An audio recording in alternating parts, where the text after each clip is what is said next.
বন্ধুরা, যেমনটা তোমরা জানো আজকে জামাই ষষ্ঠী। আর আজকে আমি আমার মায়ের বাড়িতে চলে এসেছি, অনেক দিন পর এসেছি।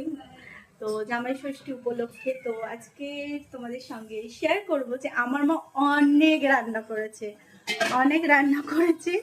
তো সেই রান্নাটা কি কি রান্না সেটাই তোমাদের সঙ্গে শেয়ার করবো। চলো, সব খুলে খালি দিচ্ছে ও এখনো। এই যে মাংস, এটা মটন হচ্ছে, মাটন সিটি পড়বে আর ওখানে মা ভাত ঝাড়াচ্ছে করি।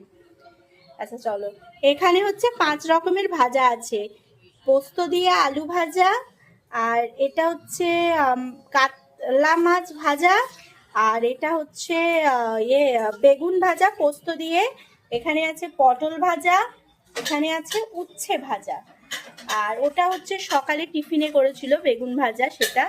আর এখানে হচ্ছে আছে সর্ষে ইলিশ আছে, এখানে আছে চিংড়ি মাছের মালাইকারি, এখানে আছে এটা নবরত্ন ডাল, যেটাকে মিক্সড ডাল বলে, আর এখানে আছে চিকেন কষা, আর এখানে হচ্ছে এটা কি মা, ফুলকপি আলু কড়াইশুঁটি সব দিয়ে একটা তরকারি, আর এখানে হচ্ছে মাটন যেটা এখনো তৈরি হয়নি, আর ও এখনো তৈরি হয়ে গেছে, নামানো হয়নি, আর এখানে ভাত।